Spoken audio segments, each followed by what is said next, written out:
to a 14-point advantage over independent Charlie Crist. If Tea Partiers get in, my next guest, one of the Republicans who could help them get settled and work things out. Senator Tom Coburn from Oklahoma joins us right now. Senator, it's always great to have you. How's that going to go? Because a lot of these guys know nothing about process.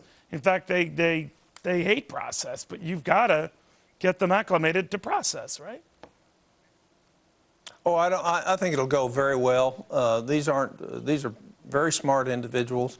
You know, you have the mystique that Washington wants you to think that it's hard to learn the ropes in Washington, and that's a misnomer. What you need is people who are committed to core principles, that are willing to do the right thing for the country in the long term. And if you have that, then the rest of it will flow fine. You know, it's interesting to me. The media wants to make this a conflict. I don't think there's going to be any conflict within the Tea Party with the rest of the Senate Republicans.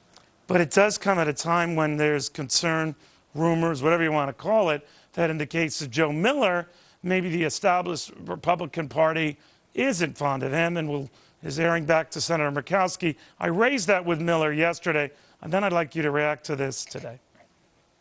There's rumors back and forth that the National Republican Senatorial Committee isn't backing you. Now, the head of that committee putting out a statement today that is not the case. They're not abandoning you.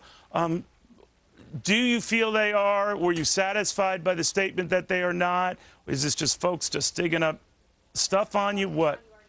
You know, Alaskans make up their own mind in races, so it really doesn't matter what's going on back in D.C. All Alaskans know is we've got to change D.C., and the way to do it is to change the people that are there.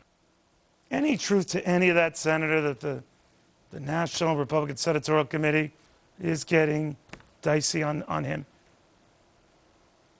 Not at all. I've talked to John Cornyn probably 4 times in the last 10 days, and I don't think there's any truth to that whatsoever. You know, he hit it right on the nose. If we want to change, if we want to create a future for our children and grandchildren, the way Washington operates, and Republicans as well as Democrats, have to change. We can't keep borrowing money that we don't have to spend on things that we don't need. And, you know, I look forward to somebody of Joe Miller's grit to come to the Senate that'll stand with us and say, quit spending this money on things that we don't absolutely have to do unless you're going to eliminate the other things that we're doing that we don't have to do. So, you know, I think he'll be a breath of fresh air in the Senate, and I look forward to seeing him there. Senator, a lot of these Tea Party candidates say repeal health care, the whole health care law. Just don't strangle it, don't starve it, don't sort of slowly, you know, step on the air hose for it, kill it, get rid of it. How's that going to go down?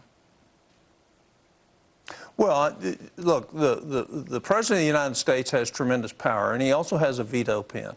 And there's no question, if we have the ability, we ought to make sure we pass a bill that repeals this health care. It's absolutely a tragedy, and as a practicing physician, I can tell you, it's worse than I ever thought it was going to be. But the fact is the President will veto that. So what is your option? So in other words, it's not, when they say repeal or no deal, you say, well, there is a way to get what we both want? Well, there's a way to keep the pressure up. Ultimately, the only way you're going to change the negative consequences of this health care bill is to replace the president in 2012 and have a president that'll sign a repeal bill. It doesn't mean we don't need to address health care, because the whole failure of this bill is it doesn't fix the real problem. The real problem with health care is it costs too much. And there's no market forces that are going to grind that out in this bill. It's all government, big government management. Everybody's going to be going into an exchange, even probably you, Neil. If Fox is smart, they won't buy your insurance in the future, and they'll put you in the exchange, and then the government will be subsidizing everybody's health care, and they'll tell you what doctor you'll go to, what treatment you'll have, and what treatment you won't have. Senator, believe if they had their options, they'd put me on one of those death panels. But anyway, Senator, thank you very much. Good seeing you again. By the way, Hey, Neil, good talk with you. Thank you. We're going to talk.